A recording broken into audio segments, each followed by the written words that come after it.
सांपों को हमारे देश में दैवीय जीव के रूप में पूजा जाता है। वहीं सांपों को लेकर अलग अलग प्रकार की धार्मिक मान्यताएं हैं। माना जाता है कि सर्प की उत्पत्ति शिवजी के अंश से हुई थी, इसलिए भोले बाबा को समर्पित श्रावण मास के कृष्ण पक्ष और शुक्ल पक्ष की पंचमी को नागपंचमी के रूप में मनाया जाता है। सांप को एक और जहां नाग देवता के रूप में पूजा जाता है, वहीं सांप का विष हम सभी को डराता भी है। सांप अगर किसी को काट ले तो पूरे शरीर में विष फैल जाता है और व्यक्ति की मौत हो जाती है। क्या आप जानते हैं कि सांप के अंदर इतना विष कहां से आया?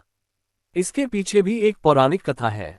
चलिए आपको बताते हैं सांप और उसके विष से जुड़ी एक खास बातें। हिंदू धर्म की पौराणिक मान्यताओं में सांप को पाताल लोक और नाग लोक का स्वामी माना जाता है। सांप के विषैले होने के पीछे यह मान्यता है कि समुद्र मंथन से जब हलाहल विष निकला तो सृष्टि की रक्षा के लिए भगवान शिव ने इसे पी लिया। भगवान शिव जब हथेली से विष को पी रहे थे तो उसकी कुछ बूंदें वहीं पर गिर रही थीं, जिन्हें वहां रेंग रहे सांप, बिच्छू और अन्य कीड़ों ने पी लिया और इस कारण वे विषैले हो गए। भविष्य पुराण में सांपों के बारे में विस्तार से बताया गया है। इसके अनुसार ज्येष्ठ और आषाढ़ के महीने में सांपों के बीच प्रेमालाप होता है और इस समय ही ये मैथुन क्रिया करते हैं और वर्षा ऋतु के 4 महीनों में सर्पिनी गर्भधारण करती है।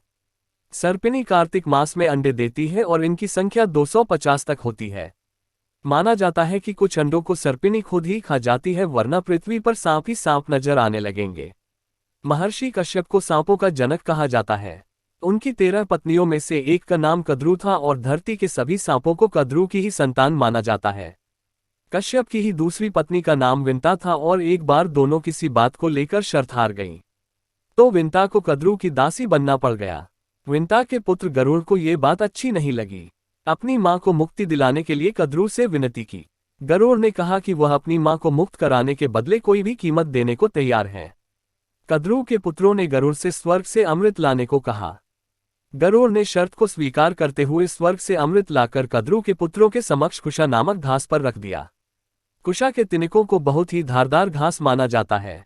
अमृत को पीने से पहले कद्रू के पुत्र स्नान करने चले गए और इतने में इंद्र देवता धरती पर आए और अमृत के इस कलश का स्वर्ग वापस ले गए। अमर होने के लालच में कद्रू के पुत्रों को लगा कि अमृत का कुछ हिस्सा तो घास पर रह गया होगा। ये सोचकर वे घास को चाटने लगे। ऐसा करते ही कुश की धार से उनकी जीभ कटकर 2 हिस्सों में बंट गई। तभी यह माना जाता है कि सांप की जीभ के 2 टुकड़े हो गए।